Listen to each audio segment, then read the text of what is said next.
Hey, it's Friday, February 9th, 2024. It's a special day because it sure is. We have a student-free work day today. Yes, these things were unheard of 10 years ago. Right. 5 years ago. Enjoying the time to work in our classrooms. It's good stuff. I feel more mature. Yeah. I feel very mature. We got three voices on this one. We got B. Rady, we got K Squared, Sean Brady, Kevin Klein, and our guest today is someone, and this is why this is another reason why it's a special day, Tim Goodman. The Tim Goodman. In the flesh, everyone.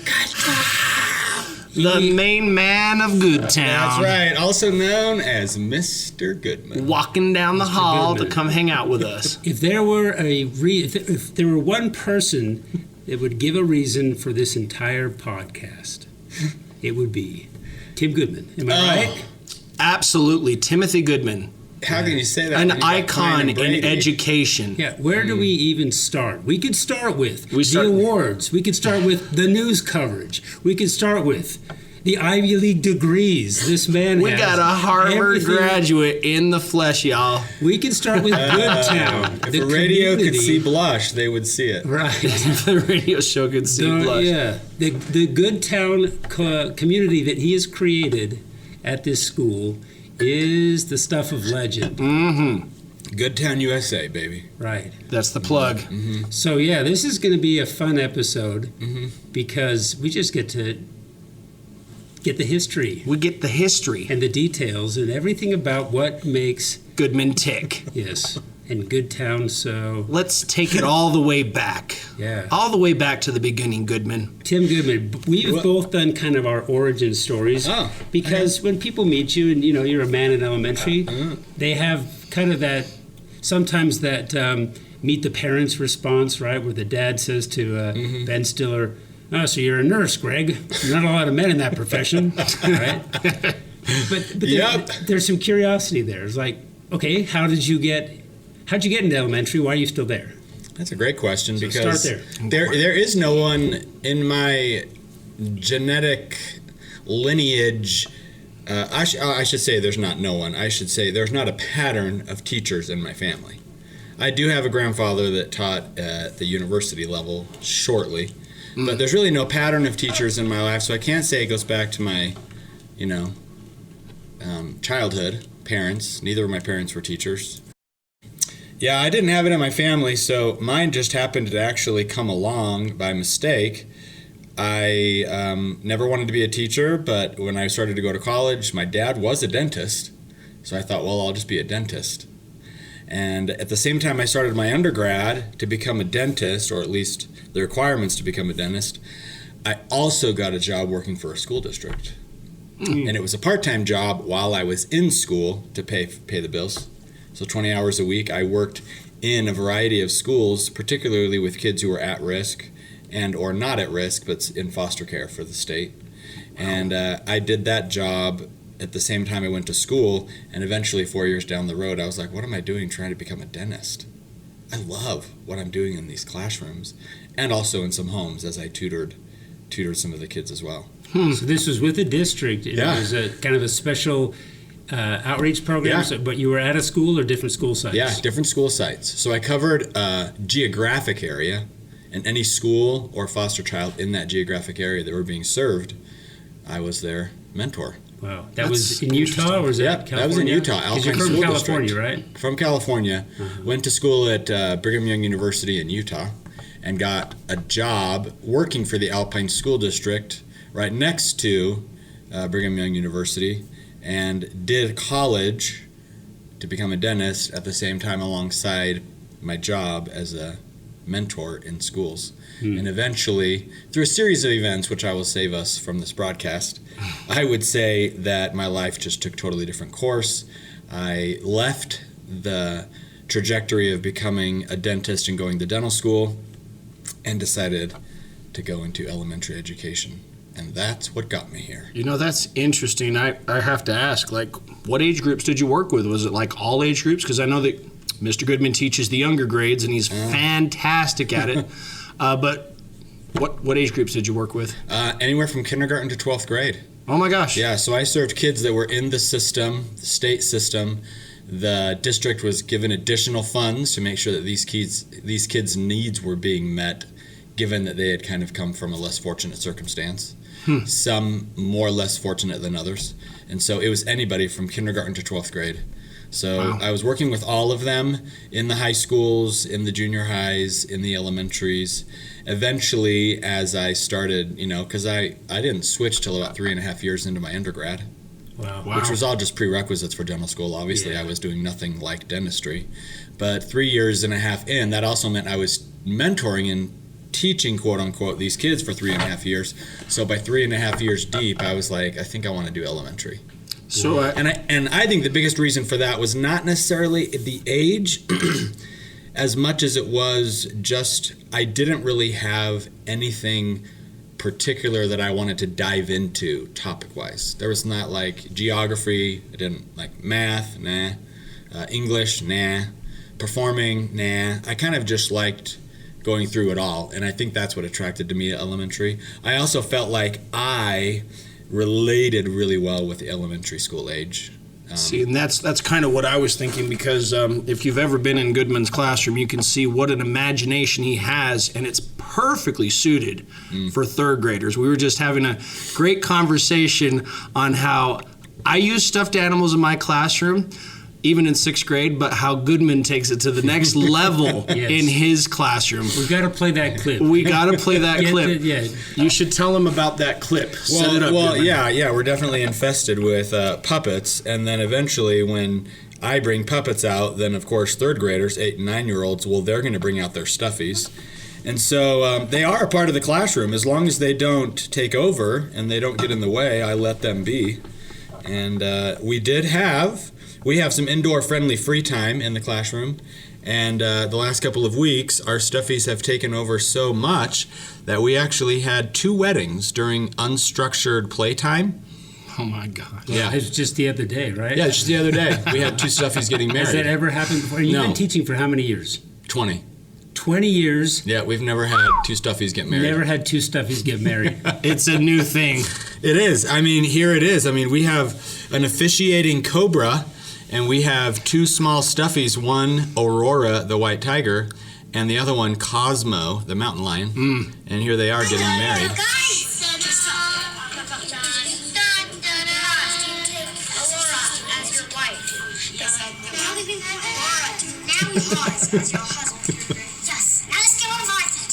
Oh, this is classic. It is. They made a little aisle and everything. Oh, yeah. And there's kissing involved, believe it or not, for 3rd graders. Oh my gosh. That's usually the gross part. Oh, and then don't forget the girl at the end who basically says, no, don't sing that song. That's not the traditional song. But you gotta don't worry, right. Klein tapped into the fact that they couldn't decide if it was Darth Vader's March. Yeah, or Mendelssohn's Wedding March. Yeah, they're mixing them up. Yeah, they weren't quite sure. Because they're totally the same thing. Yeah, so I've always had puppets, and I've always used them in my classroom. I just started with 1. And then because the kids, all they could talk about was that one puppet the first year I ever taught. What'd you do with it? I still have it, and he was used to quiz kids at the end of the day or throughout the day on the subjects we had been learning. So like a review, and he would ask them a question, and then they would answer it. And I'm not a ventriloquist, so it's clear that I'm doing the voice. But, of course, it's not me. But they love the puppet. They use their imagination. Yeah, the playing along is something I think we all enjoy, right? Right. I mean, we watch movies that we know aren't real. We invest ourselves in that fantasy. I have my brother went to Brazil, and he brought back this wooden mask. It's a small wooden mask with some kind of native hair from some animal on it, and it's got this these piranha jaws inset into the mask. That's hanging up in my room, and that's the desk gremlin. And so the desk gremlin will go and, every few days, I'll say, hey, the desk gremlin's coming tonight, and if your desk is not clean, then if your desk is clean, you get 20, now it's up to 40 through inflation, megalodollars, class dollars, where the sharks were megalodons, that's what we call ourselves. So anyway, 6th graders, biggest sharks in the ocean. And so they'll get money, and if it's messy, then they'll get this little card from the desk gremlin. that says, you need to fix this or this or this. And if the desks are really a mess, then the desks will actually vomit onto their chairs. Oh! And so desks will sometimes throw up their contents onto the chairs. But I can just pretend that it's the desk gremlin doing all that. It wasn't me. Exactly. And they know it's me, but some of them will write little notes. Thanks, desk gremlin, I hope you have a good weekend, right? And trying to kiss up I to the use this desk little gremlin. kind of... it's the old 80s like Megadeth writing. That's the writing that the Megadeth. That's the Megadeth. Oh my heavens. The desk gremlin. Oh my gosh. Writing it, and the kids will write notes to the desk gremlin, and Yeah, and they love it. And it's like you said, adults do it all the time. Adults do it in movies. Adults do it, and actually, adults do it when they do live action theater at parks or live action reality things that people get together, and they do all sorts of that. What do they call that? Suspending your disbelief, so you can enjoy a story, enjoy a show. Suspension of disbelief. Yeah, exactly, something like that. And kids just do it naturally. Yeah, they do. It's a good time, Yeah. and it's amazing what even sixth graders will play along with the stuffed animals. I think I mentioned that one of my techniques to get the kids to be quiet is I use a little cat. Now, they know that my favorite animal ever, is a cat. Dogs versus cats. Now, I know. Yeah. Ask Brady. Dogs versus cats. I know this is controversial, but that's part of the reason I use it, because in sixth grade we teach argumentative writing, and so I'll be like, all right, cat is the best pet, and boy, if you want to get a rise out of kids and you say cat is the best pet, all the dog lovers are going to come out of the woodworks and freak out on you. But it gets them really engaged. So I have little cat things all around my room.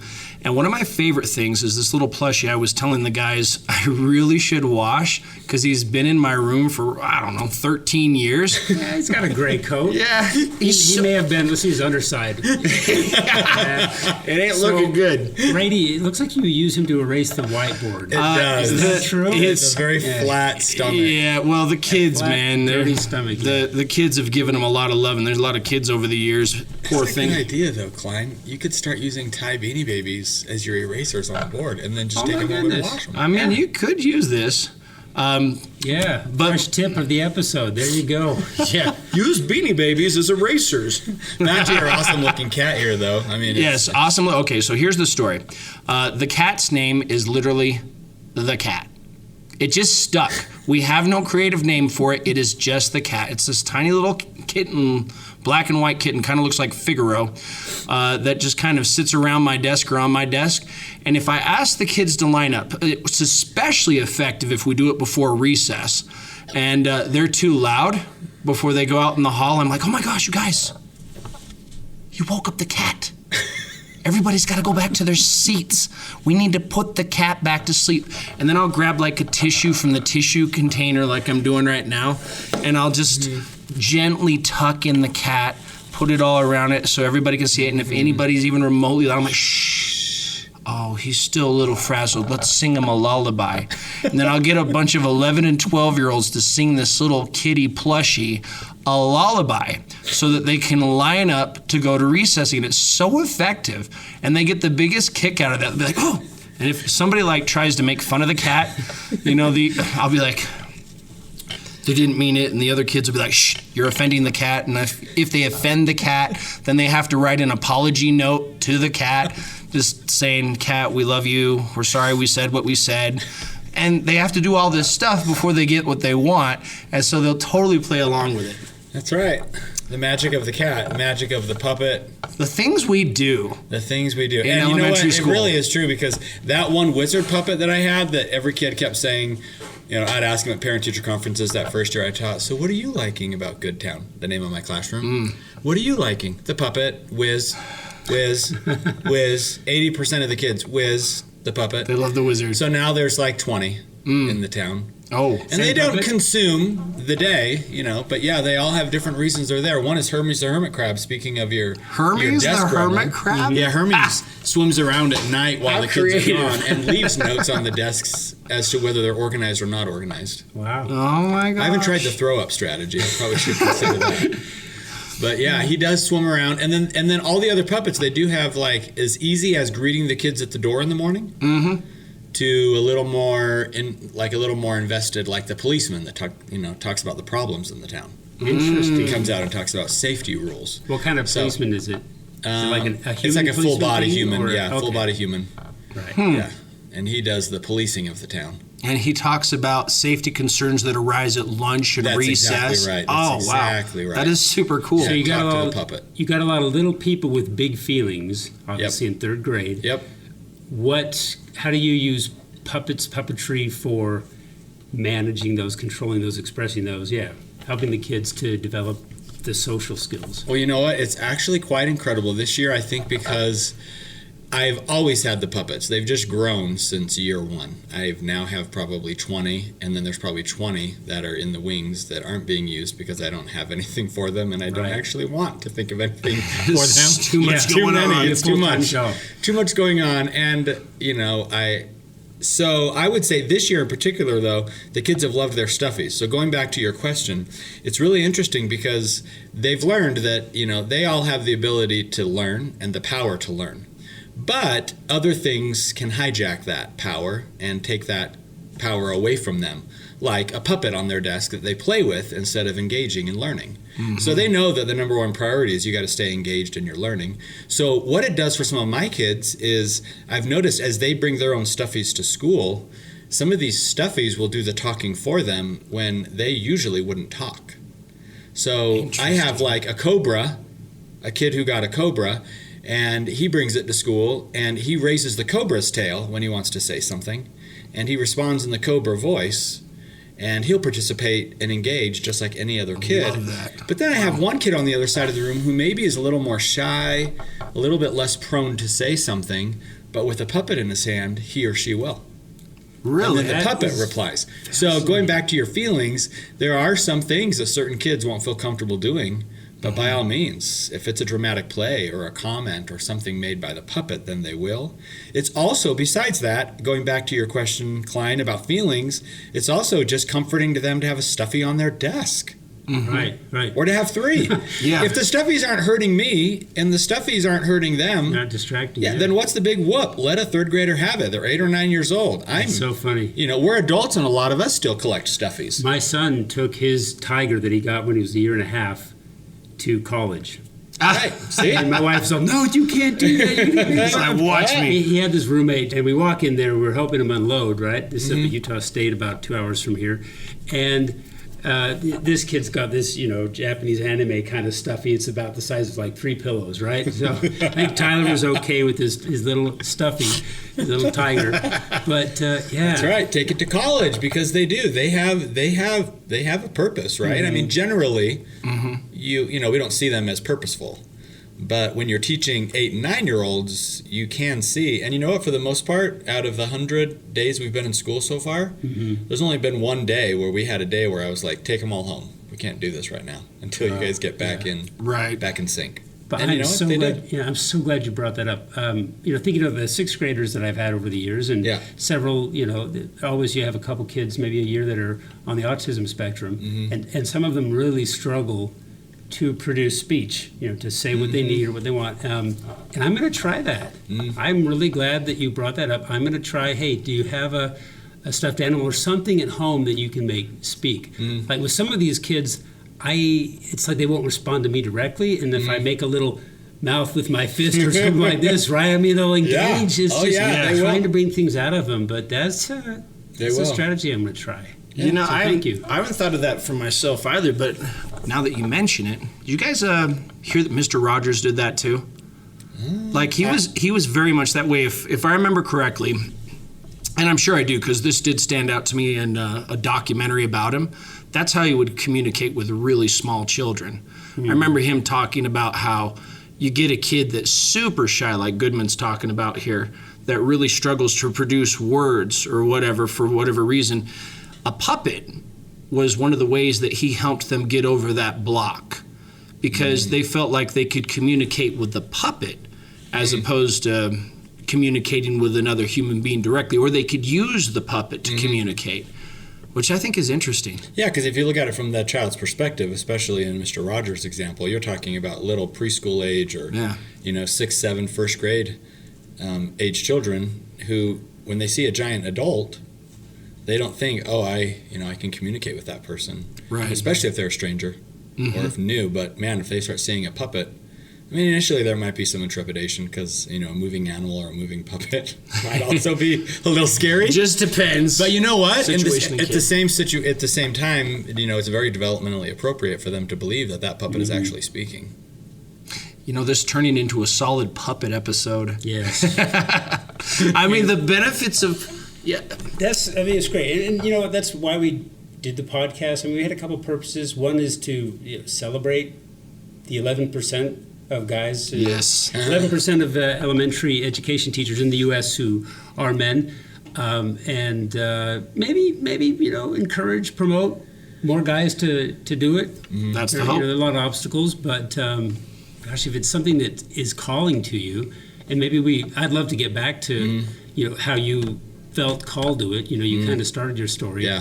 But also, just practical things too. Yeah. And what is it? Is there anything that guys bring to this? Maybe that is kind of and I'd love or beneficial. I'd love to hear from all our teachers out there, like some of these tips and these tricks, just come out through dialogue, through conversation. Like I've used puppets for years, but I never thought about using it with my super shy children. That's something that I'd like to try too. And I'd love to hear more comments from you guys and all the other teachers out there in the audience. Yeah, and to hear what really gets your students in your classrooms interested in having fun at school. 100%. I remember my first ambition in becoming a teacher was for the greater good of humanity. I wanted to just help kids become responsible, respectful, outgoing, friendly, helpful human beings. Fantastic. And just like anything else in life, raising kids or teaching kids, you quickly learn that an 8 and 9-year-old, you're not going to watch them become an adult in a matter of months. Like all of a sudden they're responsible and doing all their homework and they won't stop cleaning their room and they say hello and they say please and thank you to everything we say. I learned pretty quickly that though that was my ambition, and it still is, you don't see the fruits of that as quickly. But what I saw the fruits of as a teacher was that I actually was probably became more able to help kids learn to love learning, and that I could make it fun for them. That's what I realized came more quickly out of my parent responses in my first few years was the phrase, they didn't really like school up until they went to Mr. Klein's class, or they went to Mr. Brady's class, or they went to Mr. Goodman's class. Yeah. And so I quickly learned that my ambition to help them become good, responsible, respectful human beings is still there. But what I saw more so, I think more of my strength as a human being was to help them just love school. So going back to Brady's invitation, it's like, what is it that men or women are doing in their classrooms that makes kids want to be at school that day? They don't want to stay home and be sick. And you know what, for me, even if it's not those shy kids, even if just having a stuffy or a puppet close by means that kid's not as scared to come to school, right? Even if they don't say anything. But even if that little puppet or stuffy just makes them a little more comfortable, then it's something that works, right? And so whatever it is, each person adds their own touch, right? Me being a performer growing up and being on stage, I don't seek that out anymore. That's not really any of my ambitions much anymore. Used to be when I was young, but I think it was very much a natural part of me. So as a teacher, it naturally shines through, right? Having a puppet, performing, being in front of kids. So I think that part of me comes out, but going back to, Brady's question is, what is it that all these other people bring? And what I like about this experience and being able to talk about it is, what are men doing to bring that out in kids in their classrooms? Because one of the 11%, that's hard. It's hard to find out what it is. It's hard to talk to other men about being in an elementary school classroom. Amen. You have a lot of upper secondary teachers, a lot of administrators, but I would love to know what other men are doing in their classrooms that makes them successful teachers. And what do they do to make their classroom fun? Oh, absolutely. And I would add to that, because I was just thinking as you were talking, what are kids doing to make that happen too? Because I'm sure you guys have probably got a few examples of instances where kids have taught you something, where they've brought something out that has really made a positive difference, that's made it so that your students want to come to school because of what the kids came up with. And if you don't mind, I'd kind of like to share that instance, because it really, for years, afterwards, I would tell this story and kids would just jump on board with this because it was something they taught me, and it was something that created a very positive climate where people wanted to show up to school, and it was the very end of the school year. It was like the last day.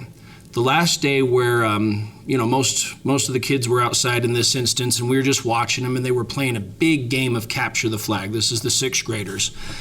And I remember as we were playing the game, a kid fell down and got hurt. And this is with a whole lot of 6th graders on the backfield.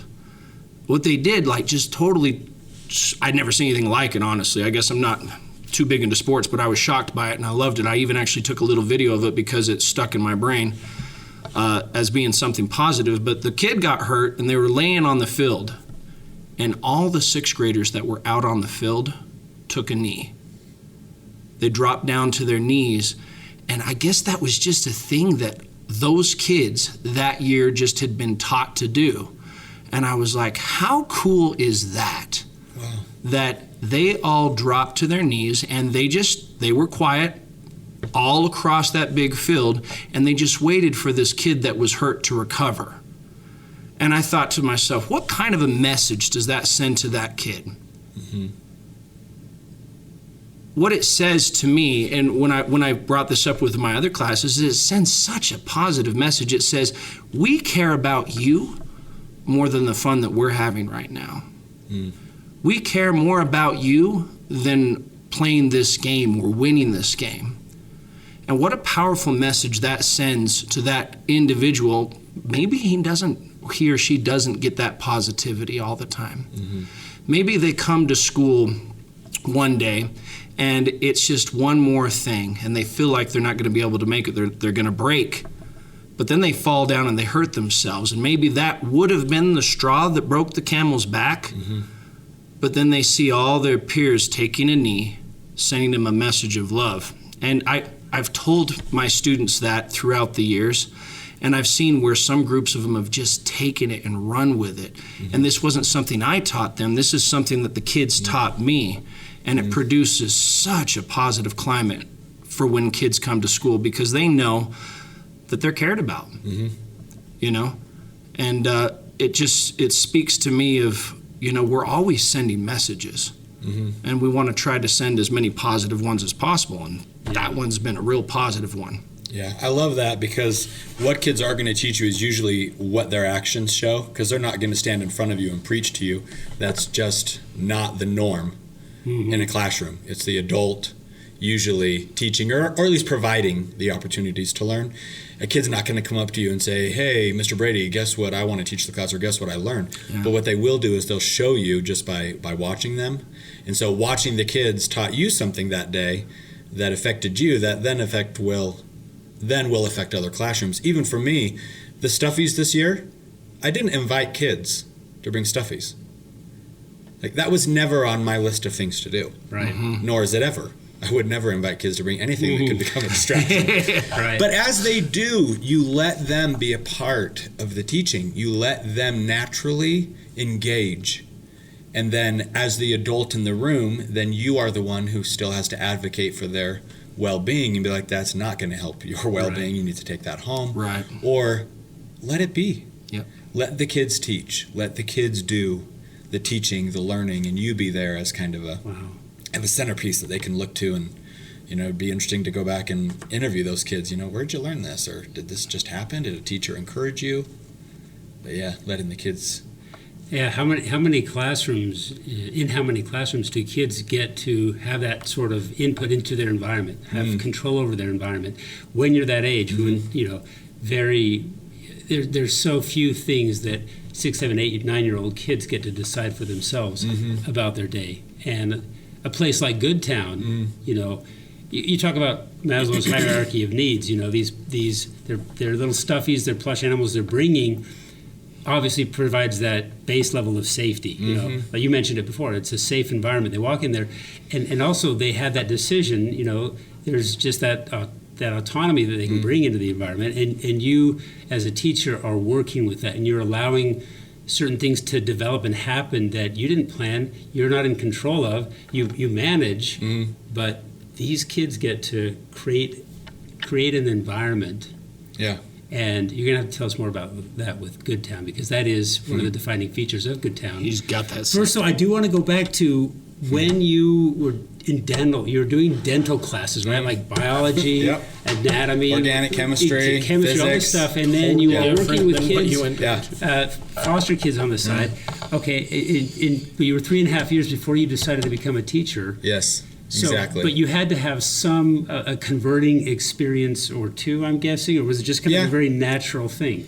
So I would say a lot of it was pretty natural. A lot of it was imperceptible. Like, it wasn't one moment where I knew. Mm-hmm. But I will say there was, as I alluded to earlier, one moment in time where a series of events in the universe just happened to fall into place and made it clear to me. And one of those was at a time at about 3.5 years in. I was pretty engaged in quite a bit in college, extracurricular, academics, and then work, and then outside of work, just hobbies and, a social life. And so there was quite a bit that I was doing outside of all of those things with my hobbies and social life. And I had received this opportunity to perform in a first original production. And I had to drive to Salt Lake almost on a daily basis. So Tim's a singer. Yeah, amazing singer. Fantastic singer. Yeah. Do we want to plug any of your merchandise right now? Oh, no, that's okay. That's okay. Just go to timothygoodman.com. There's the only plug. timothygoodman.com. Okay, so go. this was for singing or stage performing. Okay, So some acting, singing. Acting and singing. So I had done that. I had done that my whole life. And when I got to college, I did it once. Joseph in the Amazing Technicolor Dreamcoat when I was at BYU. Right. Wow. And then it was the church. Who were you? I was Joseph. I know. Don't picture me in a loincloth. Stop right there. Stop fantastic. right there. No, it was an incredible experience. And actually probably the one that kind of capped off. I haven't done anything really like that since then. But this next one that I did was for the Church of Jesus Christ of Latter-day Saints. And they had written and just barely started to workshop and produce a show called Savior of the World, The Life of Jesus Christ. And I had auditioned and was invited to come up and perform. But because it was a original production, had never been performed before, there was quite a bit of work that went into it as a member of the original cast. And because it was the church and they had never done a musical on their property, on their stage, produced by the church, they've done a lot of other things like it, but never something like this. And so that was going to take quite a bit of my time away. And I was already working 20 hours a week and going to school with 13 credits. And so that started pulling at that part of my life. And then, of course, school was still busy and I was doing a lot of pre-dental classes and they were very demanding.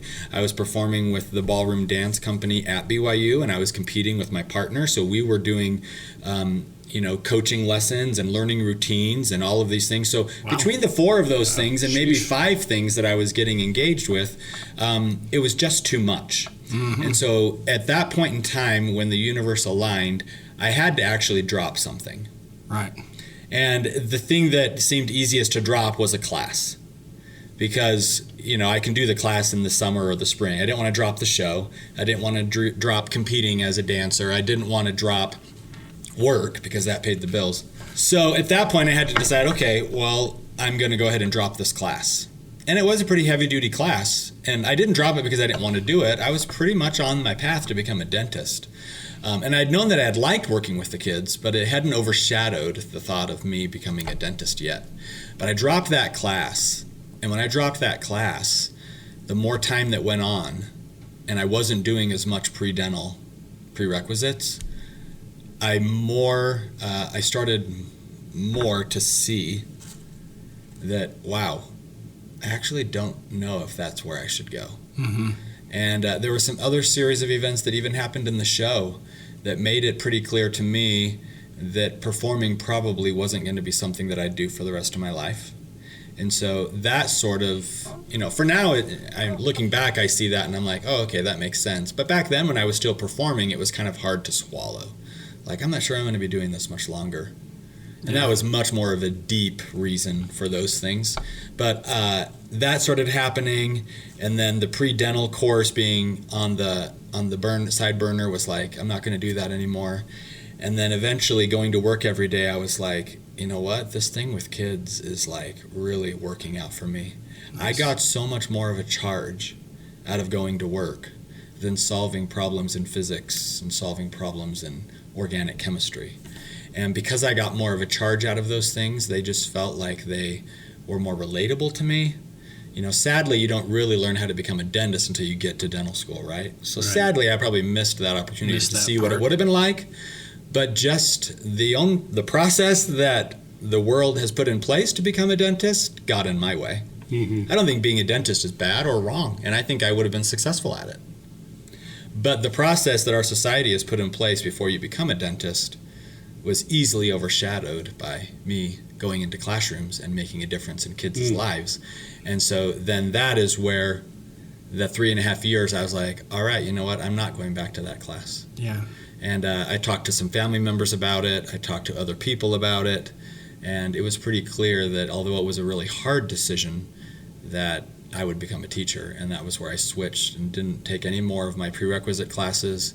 And I enrolled in theater for the elementary education teacher. And I went from studying organic chemistry to making sock puppets. Nice. In the theater classroom, which still, honestly actually sounded kind of silly at the time. I was like, okay, all right, here Love we your are. facial expression. Doing little plays and sock in, puppets. Oh my gosh. And that was... Yeah. How was your identity shift there? Because Yeah, that was a huge identity I shift. could be a dentist, and there's some clout. You're going to make Yeah. a lot of money Exactly. being a dentist, and now you're You walk going into that elementary. class, what story did you tell? Yeah. When cough kid.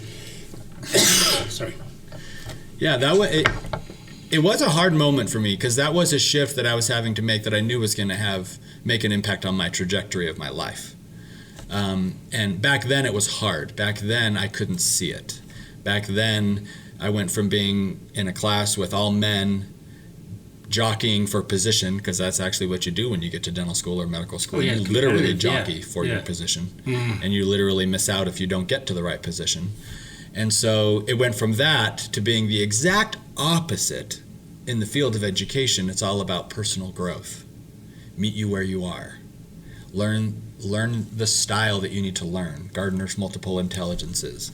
It's all about meeting the individual where they are. And so it was a very different shift. It was a bit hard for me at first. It was really tough. But eventually, the more I got into the classroom working with and teaching the kids, I started looking back thinking, wow, you know what, when I used to volunteer in classrooms, like I felt kind of at home, but it never spoke to me like you'll be a teacher one day. Right? Or when I was in elementary school, I never wanted to be like my teachers. Right. I never wanted to be a teacher. That was actually never in my cards. And saving this for another episode on another day, I especially didn't want to because I grew up with a speech problem. Oh, wow. A major stutter that was so bad it was called a stall. So actually, if you asked me back then, teaching was on the last... was not my last list. It was not even on my list of top 10 because of that problem that I had in front of people. And so, I did overcome that, and that's a story in and of itself. But I'm just showing the contrast. Back then, I didn't even think of being a teacher, not even in high school. Who would have thought that? Getting into college, it wasn't even really my thing. But then eventually, when you start to see yourself, and looking back now, 20 years later, I can see why I am a teacher, because of what it does for me as a human being, and having a job where I come and give back to the world in a very positive way, in a very moral way. It has been so exhilarating to have a workplace where I come and I actually make an impact in the lives of other human beings. Yeah. And there's not really a lot of jobs where you get that same kickback. And I'm kind of like my dad. I'm not really driven by money. Mm-hmm. Money is important, and I would love to have as much of it as possible. Don't get me wrong. Mm-hmm. But I wasn't made to know how to run a business or make money. That's just not in my genetic makeup. Right. My dad's been the same way, for better or for worse. And so as I look now at my career, I found the right profession that speaks to me. And so whenever I'm in conversations with people about, well, what do you do? And, oh, well, I hope you like it, or I hope, there's no doubt in my mind that this is where I need it to be. Mm-hmm. So I'm glad it worked out when it did. Yeah. And I have absolutely zero regrets. I have zero ambitions to become an administrator. unless they're a little more liberal in the way that they administrate. Gosh, that's another episode. That's another episode too. So save that one for Governing the later. school. But it's Part just 3. teaching is just what I love to do. Mm-hmm. So did you have to go back and do all the education classes before you taught, or did you do the alternative route to licensure? No, I had to do all the other classes. So I was in school, instead of 4 years, it was 5.5. Okay, your bachelor's degree in education took 5.5 years. 5.5 years. What were some of the you said you went and talked to family members, people, friends, what were some of those responses? The one that was probably the most heartwarming was my father's, because he's a dentist. That's interesting. And I was the second oldest in my family, and so nobody else had come along yet. So I didn't know if anybody younger than me would take those reins. But my dad said to me, I think that actually fits you better. Wow. I think you need to do what you do best. And even though I've never seen you teach, I think that sounds like such a better fit for you. Were you looking into dentistry because how much of it was your dad's influence and just, I wouldn't. It was almost all my dad's influence, but not really his influence on me, but just the mere fact that he was a dentist, and I didn't really have anything else besides performing that was calling my name. Right. But I am more of a realist, so even a performer was never on my cards because I wasn't that gifted of a performer, and I couldn't see myself. Maybe I could have made a living at it. It's pretty hard to make a living as a performer, right? Yeah. You got to have pretty much another job, or you got to be really good at it. Yeah. And so for me, performer was even then, even though I loved it, I knew it really wasn't in my cards. And so outside of that, I was like, well, what else?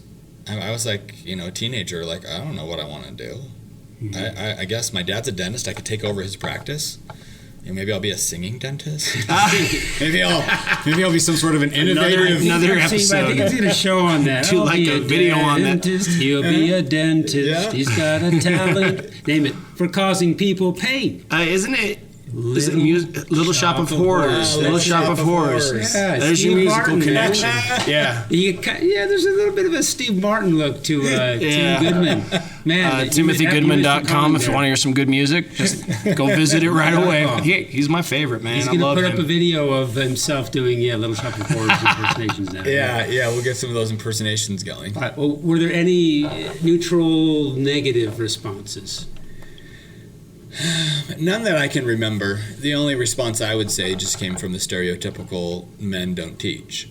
Mm-hmm. And so when you're one or two men out of a cohort of 20 to 30 or 40 women, it just naturally has an effect on you. Like, oh, I guess I'm more of a woman than I am a man.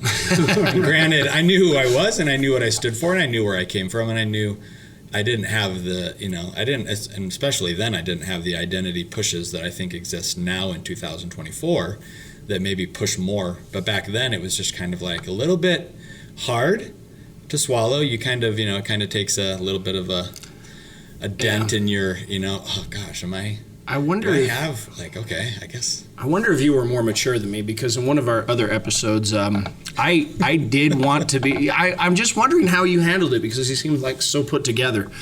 But I always wanted to be a teacher. And I mentioned this, so I won't bore everybody with the details, but, since I was a small kid, I wanted to be a teacher. And so when I went to go do it, and I actually started diving into elementary education, there was a bit of shame that I felt, because I knew I wasn't going to make a lot of money. And so when I was in these classes with all these girls and I wanted to impress them, I knew it couldn't be because of the money that I was going to be making. And so I'm wondering how you handled the same thing that I handled when people would ask me what I went into. Like, girls would be like, oh, what are you studying? And they'd be like, studying some profession that was going to make them a lot of money. Yeah. And then I had to tell them that I was going to be an elementary school teacher. You know what I'm saying? And it was hard on me. And so I guess the immature part of me was I felt like I needed to say that I was doing something else. So when I first started out, I would say, oh, I'm doing elementary school, but I'm also doing multimedia. Or I'm doing elementary education, but I'm eventually going to be an administrator. Yeah. Or it was always the but, or later on, I'm doing elementary education, but I'm also a real estate agent. And honestly, so much of it was to kind of protect my pride. I wanted to be able to, sound like I was going to be super successful, but there was this immature part of me where I was just like, I felt like I had to make up for it. Did you ever feel that way? Like, how did you handle it when people asked you what you were going into? And it was just purely because I know that everybody knows we don't make that much money. Right. Yeah, you know what? I don't remember anything as specific as yours that I had the same kind of shame in the sense that like I wasn't going to make a lot of money.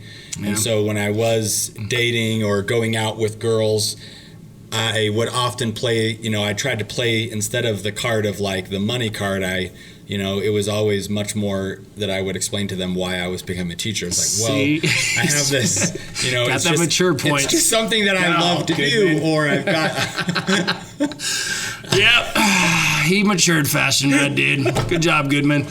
No, people where they are. Yeah, right? your point, exactly. No, but your point, Brady. Brady. Now, the other thing that you could be up against is my memory. You could be up against my memory. Okay. Maybe I don't remember. Now, I would have to say, like anybody, there is a bit of shame in the sense that, like, I'm not going to be making a lot of money. Mm-hmm. That's always a part of the conversation in college. So what you're sharing is not you being isolated. It's just me. I don't remember specific deeper feelings that I was like, like I'm kind of shameful. But I was always I was actually more, I think I remember when I first started teaching, making like $25,000 in 2004 as an elementary school teacher, qualifying for low-income housing. Oh, yeah.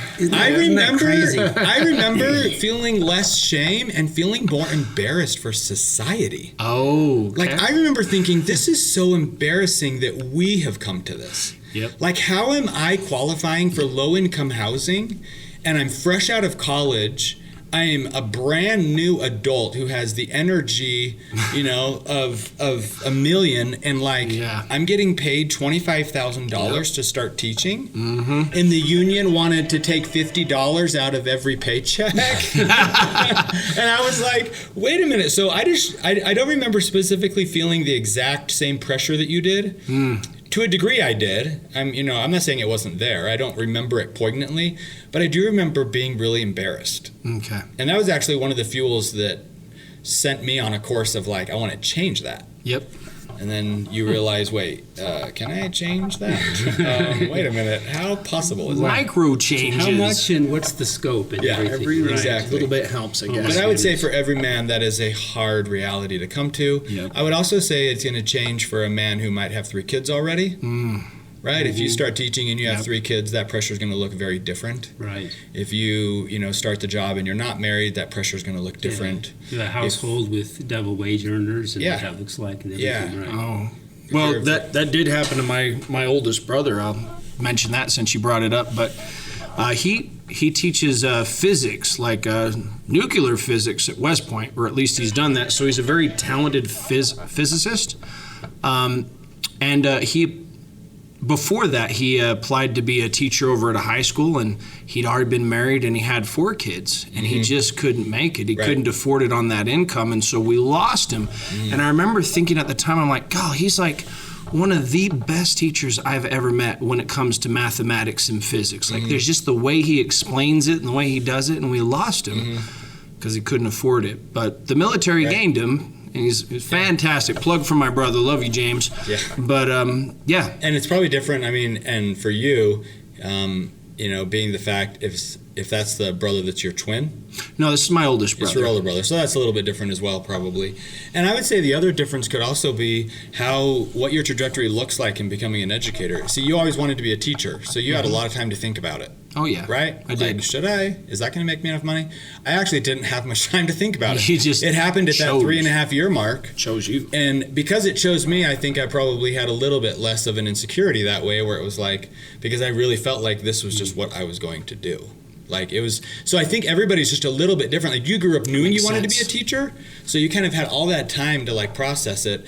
For a dude like me that was just kind of like, oh, I guess this feels better now, and I think it, I would say education still could choose you. I'm not saying it didn't choose you, but mine just came a little more abruptly. I can see that. Yeah, that makes sense. You went through a bit more of the process of elimination. Right. You tried this course out, and you knew that you didn't have any wondering after that. Like, oh gosh, should I have become a dentist? No, I already pursued that long enough to where I knew this wasn't the course I wanted to take. Yeah. And for me, I became an elementary teacher at age 44. So Wow, I had eliminated. Klein. You need, right. There you go, if you Klein. haven't shared yours, we need to know your story. I did a little bit in the previous episode. little bit of sharing. But you know what? Yeah, bits and details will come out. But yeah, so I had eliminated a lot of other. But basically, you had been in the workforce for 20 years. Yeah, before education you related. became- Okay. But yeah, through a series of experiences, just. And did you have the same feelings that we talked about or that Brady talked about as far as like, wow, I'm not going to make very much? Let's see, I was teaching high school in Australia, and they pay pretty well. They pay a livable wage there. When we moved back, so we had 2 young kids, my wife, and she was she's a school psychologist and had worked in counseling centers at the university setting in domestic violence shelters and kind of independent counseling. So she makes more than I do. All right, we'll just say that. But Keeps us humble. But so when we moved back, she didn't have a job yet. Some things that she was looking at fell through, and so I started looking at school districts. This was about August, and it was just so discouraging. I thought that's not going to cover a mortgage, not even a mortgage, Exactly. let alone what else we have to live on. So had to look around and. I'd done some writing and editing and software work, and so I fortunately found a job with an ed tech company that paid a livable wage until my wife could get established, and then she said, one day you're going to go back to teaching, and the tech company I was with stopped making content, and so this was about late July 2018, and there was my reintroduction into the classroom, and I've loved it. Yeah. We've loved having you, man. Wow. Thank you. It's good stuff. It is interesting how it happens, and I don't think we're the only profession that has that, that has that problem of like, not making enough to start with. I'm sure there's other ones out there, and I can probably name a few of them and what they are. And I don't think that we're necessarily extenuatingly different or like that we're extra more special. But just in general, whether I was a teacher or not, in a society, I believe teachers should be more revered and better paid. Oh, yeah. Or at least have a better tiered system. For me to start at 25 and then end at $100,000, or end at whatever I would end at one day, in my opinion, that should be reevaluated. Whether I'm a teacher or not, educators, in my mind, should be at the forefront of a system of getting better pay. And so as much as we're not the only ones, I do think teachers should be at least one of those that gets a little better pay so that you get you get either a better experience or you get better teachers. And I'm not saying that more money will make better teachers. There's a lot more at play there. That would be a whole different episode. I can get on board with that. It is a bit embarrassing that I can get on board with that. That even in Utah right now in 2024, the fact that you are short having a teacher shortage, once again. My embarrassment was my salary. Now, in 20 years later, my embarrassment is that there's a shortage of teachers. So anyways, that's obviously another discussion in and of itself. But as we talk about men in the profession, it's a very poignant part of the conversation because men are often one or the breadwinner in a family. And how can you do that as a starting teacher? Well, oftentimes you can't. It can happen, but it is very difficult. My dad was taught 5th and 6th grade while I was growing up, and I remember we really had to struggle, but he was really good at managing the budget. We had powdered milk and we had a lot of peanut butter and jelly sandwiches, and our excursions were to the parks and stuff like that, which honestly were fantastic memories and whatnot. Was your mom teaching too then? She wasn't while we were small kids. Okay. He was the sole breadwinner. Now, as I know, right? Yeah. But as we got older and we were able to take care of ourselves, then she went back to work and she taught high school. So I had 2 teachers in the family. But man, I just remember we really had to. And he was so good at budgeting money. I didn't notice it so much as a small child. But how many kids? There was 5 kids. Yeah. Wow. 5 children. So I know it's possible. It can happen. So I know somebody out there is going to be like, well, you just got to budget just right. I agree. But you know, it helps to have a, what's that song? We got a lot of what it takes to get along. You know, they're talking about money or something. It just is easier if you have a little bit of income. But we made it work, and I like peanut butter and jelly still. Visiting the park. Crunchy or creamy? Both, man. I'll take both, 100%. Classic Brady. He'll make you happy either way. Yeah. Time check, 12:10. Time check, 12:10. Wow. Oh my, we've been talking a while still. Yeah, we have. So yeah, what I'm thinking is, you know, since we're new at this, we got a couple threads. I want to tell the Goodman story, and we can leave. So we could pause right now and then just do